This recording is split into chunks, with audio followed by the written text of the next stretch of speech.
Olá! Hoje a gente vai mergulhar de cabeça num assunto que simplesmente explodiu nas redes sociais e que está gerando um debate enorme. A tal da romantização do TDAH, o transtorno de déficit de atenção e hiperatividade.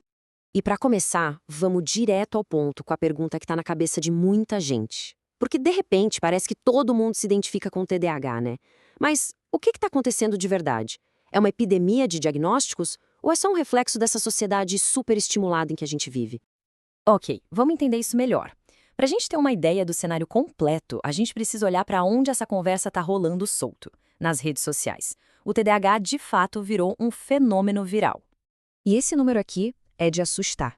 Um estudo publicado no Canadian Journal of Psychiatry mostrou que metade, sim, 50% dos vídeos mais populares sobre TDAH no TikTok tem informação falsa ou enganosa. Metade. Isso dá uma noção do tamanho da desinformação que está circulando por aí. E o que esses vídeos mostram, afinal? Bom, eles costumam reduzir o transtorno a uma lista de traços de personalidade, sabe? Manias com as quais um monte de gente se identifica.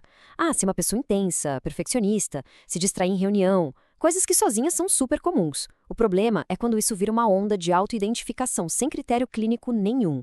Só que essa popularização toda é vista pelos especialistas como uma verdadeira faca de dois gumes. Tem um lado positivo, sim, mas tem um outro que é bastante preocupante. Por um lado, é inegável. Mais gente falando sobre saúde mental ajuda a quebrar tabus, incentiva a busca por informação, por ajuda. Isso é ótimo. Agora, o lado negativo é perigoso. A banalização transforma um transtorno sério numa coisa trivial. E aí o que acontece? Autodiagnósticos errados e, pior de tudo, acaba invalidando a luta de quem realmente vive com a condição. Então chegamos no ponto principal. Como é que a gente diferencia essa dificuldade de foco, que hoje em dia é quase universal, de um transtorno clínico de verdade? Essa é a distinção mais importante que a gente precisa fazer. Porque, falando clinicamente, o TDAH não é uma mania, não é um traço de personalidade. É um transtorno neurobiológico com uma base genética forte, que afeta funções essenciais do cérebro. E um detalhe que é fundamental: ele começa na infância. Ninguém pega TDAH na vida adulta. E a diferença é gritante. De um lado, a gente tem a sobrecarga de notificação, o excesso de informação, as noites mal dormidas. Do outro, uma condição crônica que acompanha a pessoa pela vida toda e que causa prejuízos reais no dia a dia, no trabalho, na vida pessoal. Essa ideia resume bem o argumento de muitos especialistas.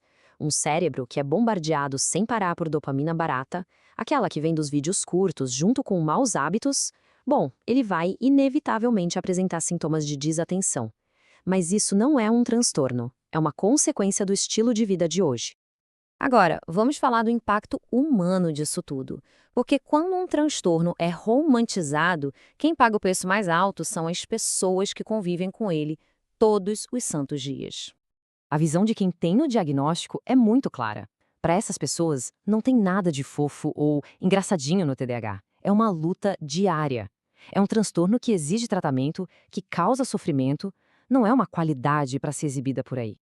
E essa frustração fica ainda mais clara em outros relatos.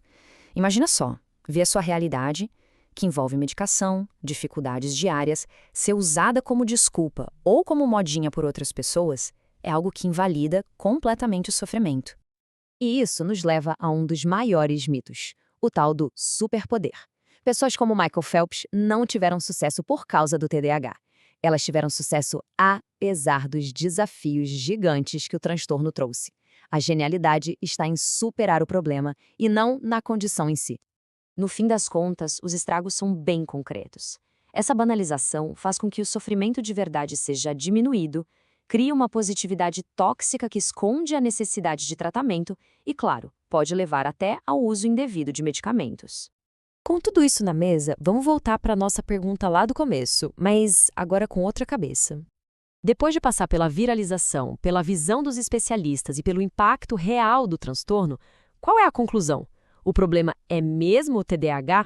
Talvez a verdadeira questão não seja um surto de diagnósticos, mas sim um sintoma coletivo, um sintoma de uma sociedade que nos joga na distração o tempo todo, onde a capacidade de se concentrar virou algo raro, valioso, quase um ato de rebeldia. Isso nos traz de volta à questão central. A gente está lidando com o exagero de rótulos ou com uma sociedade que chegou no seu limite de atenção? A resposta talvez esteja em algum lugar aí no meio. Mas uma coisa é certa: esse é um debate que precisa continuar, com muito mais informação e principalmente com mais responsabilidade.